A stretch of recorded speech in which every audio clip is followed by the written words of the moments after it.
अस्सलाम गाइस। सो हम जो है वो कर रहे थे डाइजेशन एंड एब्जॉर्प्शन की सीरीज, जिसके अंदर हमने सबसे पहले जो है वो डाइजेशन एंड एब्जॉर्प्शन देखी थी कार्बोहाइड्रेट्स की। फिर हमने जो है वो प्रोटीन्स की देखी है। Now we are going to do the digestion and absorption of lipids. ठीक है, हम कहते हैं हमारे पास जो लिपिड्स होते हैं ना, वो हमारे पास ट्राइग्लिसराइड्स होते हैं। ठीक है, जो कि हमारे पास इस तरीके का हमारे पास कुछ स्ट्रक्चर्स होता है। ठीक है, कि हमारे पास जो है वो लॉन्ग कार्बन चेन एसिड होगी हमारे पास और हमारे पास जो है वो इसमें कार्बोक्सिल ग्रुप हमारे पास बीच में अटैच होता है कोलेस्ट्रॉल के। हमारे पास ये एस्टर बना रहे होते हैं, यानी सी डबल बॉन्ड ओ इधर भी हमारे पास एक आर ग्रुप होगा और इधर भी हमारे पास जो है वो आर ग्रुप होगा। तो ये हमारे पास एस्टर जो होता है वो हमारे पास उसमें प्रेजेंट होता है। हमारे पास ये ट्राइग्लिसराइड्स होते हैं जिनको हमारे पास ब्रेक डाउन करना होता है।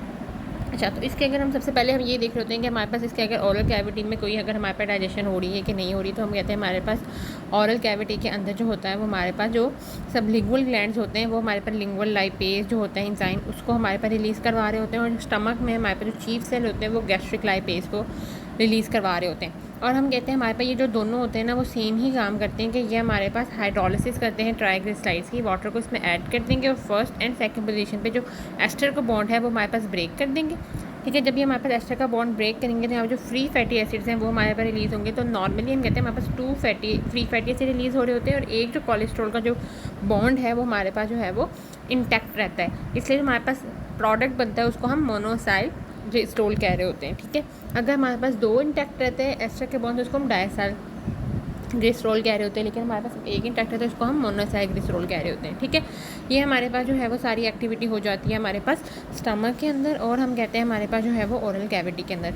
फिर हम कहते हैं जैसे ही हमारे पास स्मॉल इंटेस्टाइन के अंदर हमारे पास जो है हमारे पास फैट्स जाते हैं, तो हम कहते हैं हमारे पास स्मॉल इंटेस्टाइन के अंदर जो है वो हमारे पास बाइल रिलीज़ होता है।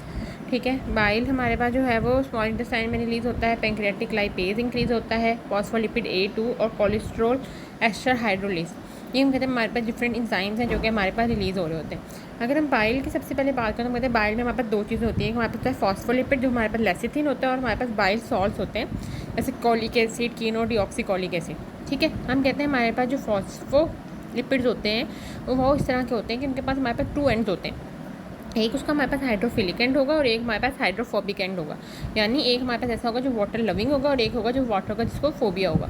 तो ये हमारे पास करता है क्योंकि हमारे पास जो फ्लैट ग्लोब्यूल्स होते हैं जो कि हमारे पास बड़ा जो फैट का मॉलिक्यूल आया है वो हमारे पास क्योंकि वाटर के अंदर सॉल्युबल नहीं होता और जो काइम है हमारे पास यानी जो बाकी सारा का सारा होता है वो वाटरी होता है। तो हमारे पास ये करेगा जो वो फॉस्फोलिपिड्स होते हैं ना, ये हमारे पास थ्रू इसकी जो हाइड्रोफोबिक वाली साइड है इससे फैट के साथ अटैच हो जाएंगे और हाइड्रोफिलिक साइड के साथ हमारे पास वाटर के साथ अटैच हो जाएंगे। तो ये जो पूरा जो हमारे पास ट्राइग्लिसराइड, कोलेस्ट्रॉल होते हैं, फॉस्फोलिपिड्स वगैरह होते हैं, इनका पूरा ये ग्लोब्यूल सा बना लेंगे और उस ग्लोब्यूल के इर्द गिर्द हमारे पास ये जो है वो सराउंड हो जाएंगे ताकि उसको जो है वो हमारे पास वाटर सोल्यूबल बना सकें। ठीक है, फैट्स को क्या कर सकें हमारे पास वाटर सोल्यूबल बना सकें। ठीक है, ये हमारे पास ये बाइल का जो ये वाला कंपोनेंट होता है वो हमारे पास ठीक है ये कर रहा होता है कि फैट सोल्यूबल बनाते हैं और उसके इर्द गिर्द हम कहते हैं हमारे पास बाइल के जो सॉल्ट्स हैं वो भी हमारे पास आके लग जाते हैं। अगर हम देखें कि ये हमारे पास flat globule into the chyme हमारे पास चला गया, ये हमारे पास ब्राउन में जो है वो हमारे पास क्या है फॉस्फोलिपिड्स है और साइडों पे आकर बाइल सेल्स लग जाते हैं क्योंकि बाइल सॉल्ट्स हमारे पास क्या है वो भी हमारे पास जो है उनकी भी हमारे पास डबल नेचर है, हाइड्रोफोबिक भी है हाइड्रोफिलिक भी, तो ये भी हमारे पास आके अटैच हो जाते हैं। अब बाइल सॉल्ट हमारे पास अटैच होते हैं और बाइल सॉल्ट के ऊपर हमारे पास कोलाइपेज आके अटैच होता है। अब हमारे पास कोलाइपेज की ये हमारे पास इंपॉर्टेंस होती है कि हमारे पास जो पेंक्रियाटिक लाइपेज होता है ना वो हमारे पास एक्ट नहीं कर पाएगा फ्लैट ग्लोब्यूल्स के ऊपर, तो इसलिए हमारे पास कोलाइपेज जो है वो हेल्प कर रहा होता है इसको कि वो हमारे पास के ऊपर एक्ट कर सके पेंक्रियाटिक जो लाइपेज होता है। पेंक्रियाटिक लाइपेज हम कहते हैं इसके ऊपर एक्ट करेगा, उसके अंदर जो भी हमारे पास हमारे पास ट्राइग्लिसराइड्स हैं, कोलेस्ट्रॉल है, ठीक है, फॉस्फोलिपिड्स वगैरह हैं, इन सबको हमारे पास जो है वो ब्रेक डाउन कर देगा इनको free fatty acid and monoacyl glycerol में। ठीक है, जब हम कहते हैं हमारे पास स्मॉल छोटे छोटे ड्रॉपलेट्स बन जाएंगे उसके अंदर डाइजेशन हो जाएगी, तो जब जो हमारे पास जो फैट का ड्रॉपलेट होगा ना along with the bile salt उसको हम माइसिल्स कहेंगे और इसके साथ हम कहते हैं हमारे पास जो वैट सॉल्युबल वाइटामिन होते हैं जैसे विटामिन ए डी ई और के, ये भी हमारे पास के साथ जो है वो आके अटैच हो जाते हैं क्योंकि ये भी इसके थ्रू ही हमारे पास एब्जॉर्ब होंगे।